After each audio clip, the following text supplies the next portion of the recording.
이재명 지사, 안녕하세요. 네, 반갑습니다. 네. 이재명입니다. 많이 바쁘시죠? 최선을 다하고 있습니다.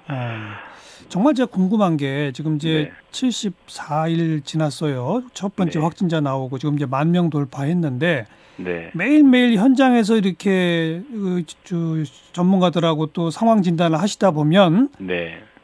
앞으로 이게 더 악화됩니까? 이제는 좀 진정됩니까? 어떤 감이 오세요? 어떠세요? 거의 확실한데요. 감염 폭발이 발생할 겁니다.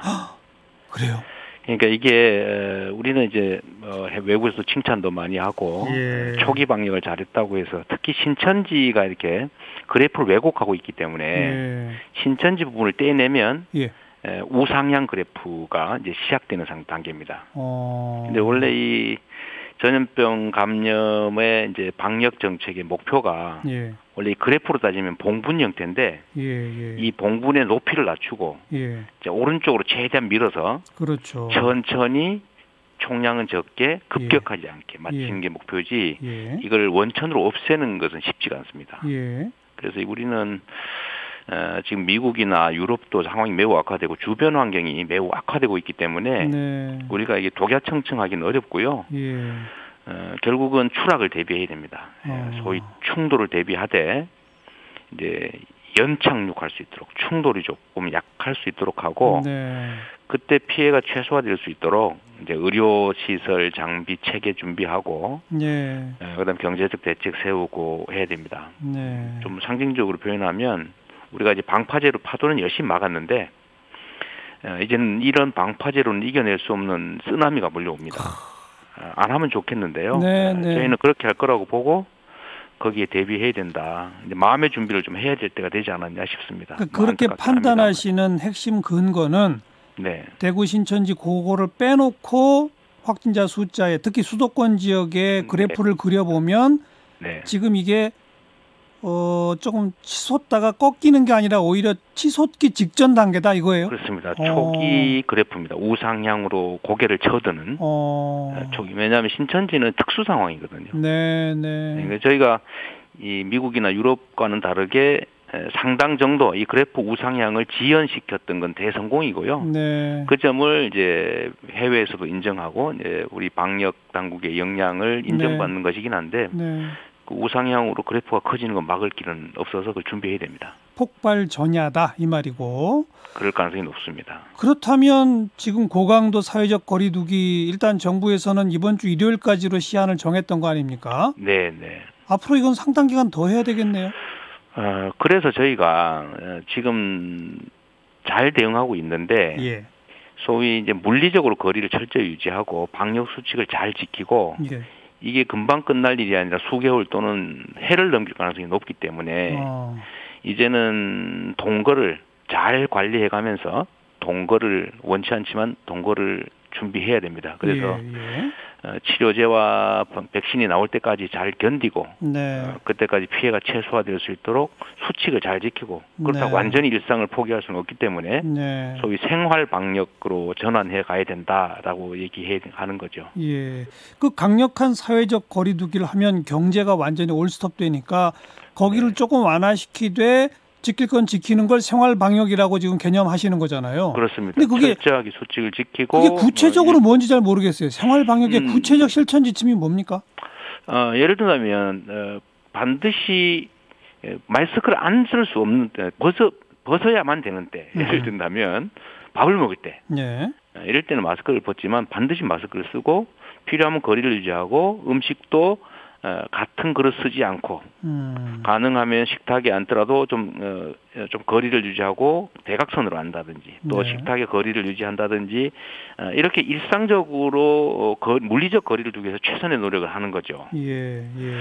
그다음에 시설 소독 잘하고 운영자 측은 전 감염되지 않도록 철저하게 관리하고 이 모든 노력들을 합쳐서 일상생활 일부나마 해 나가야지 완전 봉쇄를 하면 정말로 경제나 모든 게 망가지죠. 근데 이게 단시간에 끝나면 그렇게 하는 게 맞는데 장기화될 가능성이 매우 높고 상황은 더 악화될 수 있기 때문에. 근데 지금 그 물리적 거리 두고 밥을 먹더라도 대각선으로 이 정도의 수칙을 말씀하시면 공연장 못 가고 영화 보러 못 가고 여행 못 떠나고 이거는 그대로 계속 유지되는 거 아니에요?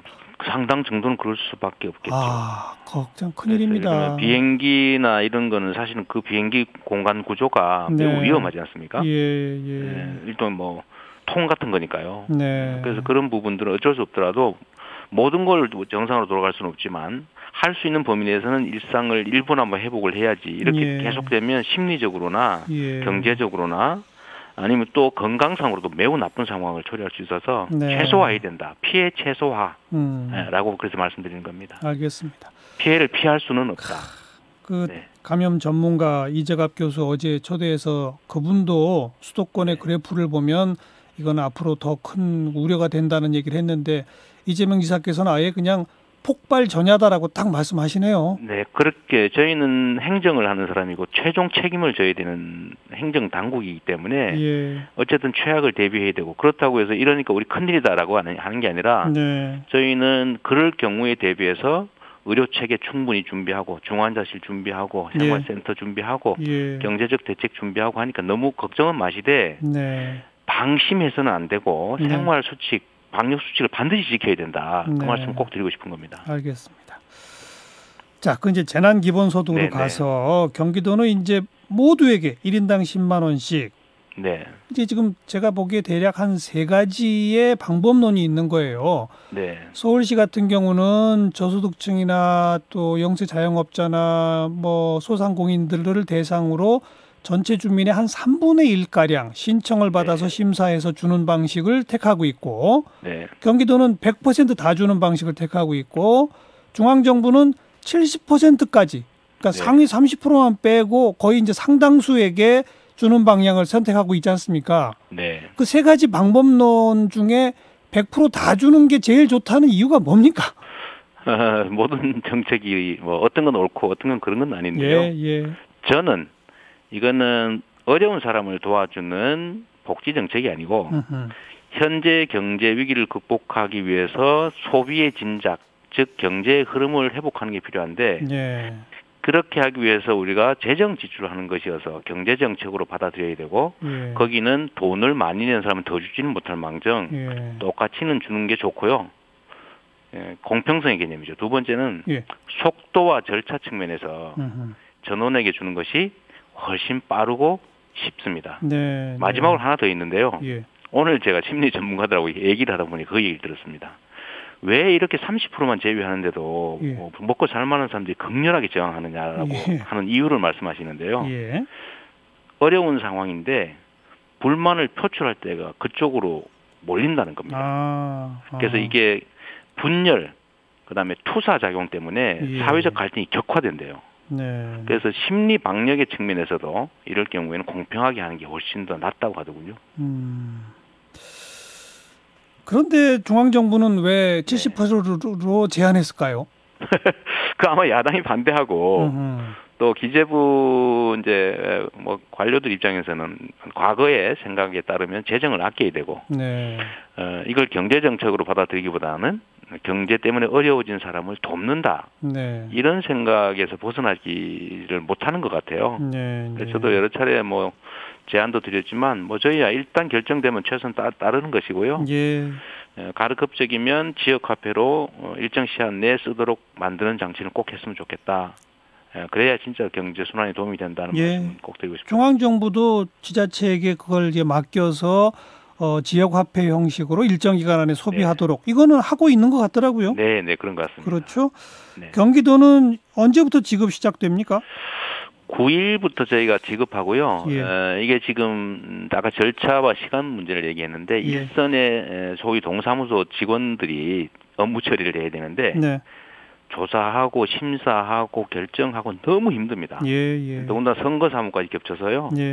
그래서 저희는 일률 지급하되 기존 신용카드 가지신 분들은 그냥 신용카드 회사에 연락해서 온라인으로 신청하면 바로 신용카드에 넣어드리고 지역화폐 사용이 가능한 곳에 사용하면 그것부터 차감해드리는 방식으로 이렇게 정리하기로 해서 거의 대부분은 아마 온라인 신청으로 처리될 것 같고요. 다만 현장에 동사무소에서 받는 선불카드는 선거사무 때문에 20일부터 마스크 오부제 형식으로 예, 예. 주말에 근무하고 밤 8시까지 근무하고 이렇게 해서 한 달 동안 돌아가면서 하기로 했습니다. 4인 가구는 첫 주, 4인 가구 이상, 3인 가구는 두 번째 주, 2인 가구는 세 번째 주, 1인 가구와 못한 사람은 네 번째 주. 그 다음부터는 모두 다 이렇게 나눠서 하기로 했습니다. 신용카드 쓰는 사람들은 한 사람당 각자 개별적으로 온라인 신청해야 돼요? 누가 가족 대표로 할 수는 없는 거예요? 신용카드는 뭐 여러 가지 문제 때문에 피보호 미성년자, 본인이 데리고 있는 미성년자, 네. 그거는 이제 합산해 드리고요. 나머지는 각자. 카드는 성년은 따로 하고. 알겠어요. 다만 선불 카드는 몰아서 할 수 있습니다. 네. 그 어디 보니까 그 뱃속에 아기도 포함된다는데 맞아요? 그게 저희가 그 결정하기 직전에 어떤 산모로부터 나 내일 애기 낳는데 어젯밤에 안 낳았다고 빼면 어떡하느냐 그래서요. 저희가 7월 31일까지 신청을 받을 건데. 7월 31일. 네, 신청을 받을 건데 3월 24일 밤 12시 그때 어머니나 아버지 둘 중에 한 사람이 경기도민이고 7월 30일까지 신청할 때 출생을 하면 그 부분도 인정해 주기로 했습니다. 그렇죠. 출산 지원 말로만 하는데 이런 거라도 조금 7월 31일까지는 출산이 되어야 되는 거죠. 그래서 농담으로 8월 달 출산인데 어떡하냐 이런 사람도 있긴 한데요. 그건 어쩔 수가 없습니다. 뭐 본인은 고소득층이라 난 이거 신청해서 안 받겠다 이런 사람들은 그냥 넘어가는 거죠. 네, 그 신청을 안 하시면요, 저희가 도 예산으로 회수가 되니까 저희가 또 좋은 데 쓸 거고요. 굳이 받아서 하실 분들은 신용카드에 또는 기존의 지역화폐 카드로 온라인 신청할 때 기부할 수 있는 항목을 만들어놨습니다. 기부? 네, 기부 가능한 항목 만들었고요. 두 번째로는 뭐 동사무소에서 하실 때는 뭐 카드를 내셔도 되고 주셔도 되고 다른 기부 방법은 다 있습니다. 경기도가 1인당 10만 원인데 각 그 기초자치단체 시군별로는 또 조금씩 차이가 크더라고요. 그건 뭐 안 해도 되는데 이제 일부 시군에서 우리도 좀 추가로 하겠다. 그러니까요. 그 시작을 했고요. 또 어려운 곳이 있어서 저희가 그러면 하는 곳은 우리 도정에 부합하니까 5만 원 기준으로 한 20% 정도 지원해 주겠다. 1인당 만 원. 해서 좀 더 늘어났고요. 지금은 뭐 남양주 구리가 결정을 못 하고 있는데 나머지 29개 시군은 다 5만 원에서 40만 원까지 추가 지급하기로 결정을 했던 것 같습니다. 그러면 이제 경기도 분들은 중앙정부에서 주는 거 70%에 포함되면 받게 되고 경기도가 주는 거 받게 되고 해당 시군이 주는 거 받게 되고 3중으로 받게 되는 거죠? 그렇습니다. 그럼 최대 얼마까지 받게 되는 거예요? 포천이 제일 많은데요. 가구당 1인당 40만 원이니까 4인 가구로 하면 아마 40, 160만 원 되겠고요. 경기도 거까지 하면 이제 200만 원. 정부 거 80만 원 이렇게 받게 되겠죠. 100만 원 중에서 20만 원은 시도와 시군이 부담하라고 하는데 우리 경기도는 매칭이잖아요, 그게. 네, 미리 냈으니까. 알겠어요. 정부에서 뭐 다 그렇게 인정해 준다고 했으니까요. 그럼 4인 가구 포천 주민은 280만 원. 그렇게 되겠습니다. 목돈이 들어오는구나요, 그죠? 그런데 뭐 크게야 도움이 되겠습니까?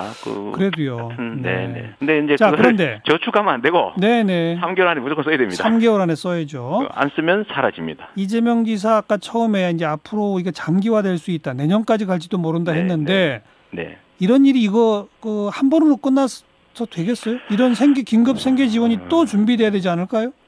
저는 이번에 지금 소비 진작 그러니까 가계 지원 그 예산 금액이 사실 너무 적어서 미국 같은 경우는 지금 4조 달러 하겠다는 거거든요. 5천조 원 하겠다는 건데 지금 우리 10조 원도 안 되지 않습니까? 그래서 원래 큰 돌이 굴러 떨어질 때는 그거보다 훨씬 큰 돌로 콱 한 번에 막아줘야 되는데 그보다 작은 돌로 막으면 깨지고요. 그다음에 또 막아 다 깨집니다. 근데 저는 아마도 우리 상황이 최소한 2번, 3번 추가의 지원 정책을 할 수밖에 없는 상황이 될 거라고 보고요. 그때는 우리가 지금 농사 지으려고 물 주는 게 아니고 불 끄려고 물 뿌리는 거니까 좀 신속하고 또 불평 불만 없이 과감하게 할 수 있게 전 국민 대상 한도 고액으로 전 국민에게 고액으로 신속하게 지급하는 정책을 했으면 좋겠어요. 추가 정책을 안 할 수가 없는 상황이 지금 현재도 제가 보기엔 그렇고요. 알겠습니다. 네, 어쩔 수가 없을 겁니다. 다음 할 때는 전 국민 대상 상당한 고액으로 신속하게 해달라 이 주문까지 듣고 사실 100만 원 해도 50조 원이면 됩니다. 지난 월요일 그 이재호 전 의원이 이제 이거 뭐 중구난방으로 뭐 지원한다는데 이거 나라 거덜난다 이런 얘기한 거에 대해서 SNS로 강하게 비판하셨더라고요. 왜 그렇게 강하게 비판하셨어요? 아니 저는 다른 분들이 그런 지적을 하면 충분히 이해가 되겠습니다만은 아니 이분이 이명박 정부 때 4대강 사업 하시고 자전거 타고 그 막 도로 다니시던 분 아니세요? 전도사셨죠? 예. 그래서 제가 아니 깨진 독에 물 부었다고 막 비난하시던데 제가 다른 누구도 그런 얘기 해도 되지만 그 물독 깬 사람이 그런 얘기 하면 안 된다. 이 선거용 돈풀기라고 비난했는데요. 네. 굳이 얘기하면 부정부패용으로 4대강 사업한 거 반성하는 게 먼저다. 제가 그 말씀 드렸던 겁니다. 그때 감세해 준 거 이런 식으로 뭐 4대강 또 자원비리 뭐 자원외교 뭐 방위비리 등등으로 날린 돈 합치면요. 제가 보기엔 500조 원 넘을 거고요. 네. 그거 하면 국민 1인당 진짜 1,000만 원 줄 수 있습니다. 그런 얘기 했던 겁니다. 안타까워서요. 알겠습니다. 여기까지 듣고 네네. 앞에 처음에 말한 폭발 전야다라는 말 있잖아요. 단단히 각오는 하겠습니다만 제발 그 예측이 틀리길 바랍니다. 저도 최선을 다해서 막도록 하고요. 틀리기를 빌면서 정말 총력을 다하겠습니다. 고맙습니다. 네, 감사합니다. 이재명 경기지사였습니다.